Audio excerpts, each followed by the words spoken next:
KTR ने कहा कि सच्चाई का पता वक्त के साथ चलेगा।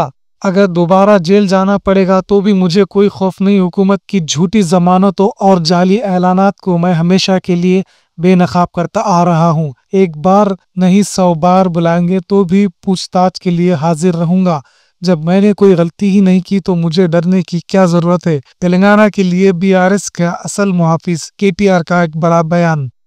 4 గోడల మధ్య నుండుకు 4 కోట్ల ప్రజల ముందు శాసనసభ సమావేశాల్లోనే చర్చిద్దాం రండి అంటే పారిపోయిన ప్రభుత్వం 4 గోడల మధ్యలో కాదు, 4 ఆఫీసర్లతో కాదు, 4 కోట్ల మంది ప్రజల ముందు చర్చిద్దాం, వాస్తవాలు నిగ్గు తేలుద్దాం, నిజానిజాలేందో తేలుద్దామంటే పారిపోయింది కాంగ్రెస్ ప్రభుత్వం. అట్లాగే ముఖ్యమంత్రి గారు మీరు కూడా ఏసీబీ కేసు ఎదుర్కొంటున్నారు, నా మీద కూడా ఒక ఏసీబీ కేసు బనాయించిండ్రు.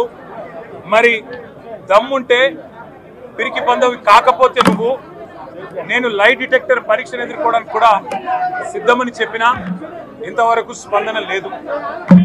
6 నెలలైంది కేసు బనాయించి, సాధించింది ఏందో తెలియదు. వాస్తవం ఏంది అంటే వాళ్ళ ఫార్ములా ఈ అనే ఒక రేసును హైదరాబాద్కు తీసుకొచ్చి హైదరాబాద్ ప్రతిష్టను ఇనుమడింపజేసింది కేసీఆర్ గారి ప్రభుత్వం. అదే మీరు అందాల పోటీలతో మిస్ వరల్డ్ అని ప్రపంచం ముందు అబాస్పాలు చేసింది కూడా కాంగ్రెస్ ప్రభుత్వం. ఇది వాస్తవం. నేను అనేదల్లా ఒకటే, నిజం ఎప్పుడైనా ఎక్కడ మీద తేలుతుంది.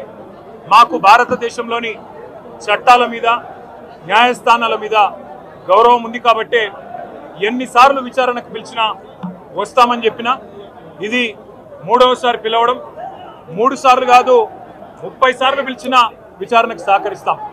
మా మీద కేసులు బనాయించి మమ్మల్ని ఇబ్బంది పెట్టి కమిషన్లు వేసి మమ్మల్ని ఏదో ఇబ్బంది పెట్టినంత మాత్రాన, వేధించినంత మాత్రాన ప్రజల తరపున ప్రశ్నించడం బంద్ చేస్తామనుకుంటే అది కాంగ్రెస్ ప్రభుత్వం యొక్క అవివేకం, అజ్ఞానం అవుతుంది తప్ప ఇంకోటి కానే కాదు.